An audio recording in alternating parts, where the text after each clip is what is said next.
Ümumi səbəblərdən orqanizmin funksiyalarının 81-100% pozulmasına görə gözdən əlilliyi müəyyən edilmiş şəxslərə, yəni birinci qrup gözdən əlilliyi müəyyən edilmiş şəxslərə Azərbaycan Respublikası Prezidentinin təqaüdü.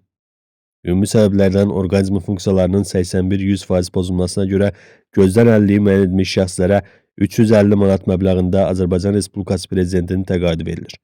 Müharibə veteranlarına Azərbaycan Respublikası Prezidentinin təqaüdünü və müharibə və ya 1990-cı ilin 20 yanvar hadisələri ilə əlaqədar əlilliyi olan şəxslərə, 1941-1945-ci illər Böyük Vətən müharibəsi iştirakçılarına, İkinci Dünya müharibəsi dövründə Leninqrad şəhərinin mühasirəsi zamanı şəhərin müəssisələrində, idarə və təşkilatlarında işləmiş və Leninqradın müdafiəsinə görə medalı, Leninqrad mühasirəsində yaşayan döş nişanı ilə təltif edilmiş şəxslərə, ümumi səbəblərdən orqanizm funksiyalarının 81-100% pozulmasına görə əlilliyi olan şəxslərə, ümumi səbəblərdən orqanizm funksiyalarının 81-100% pozulmasına görə gözdən əlilliyi olan şəxslərə, Azərbaycan Respublikası Prezidentinin təqaüdünü alma hüququ olan şəxslərə, Azərbaycan Respublikası Prezidentinin qeyd olunan təqaüdlərindən yalnız biri ən yüksək olanı verilir.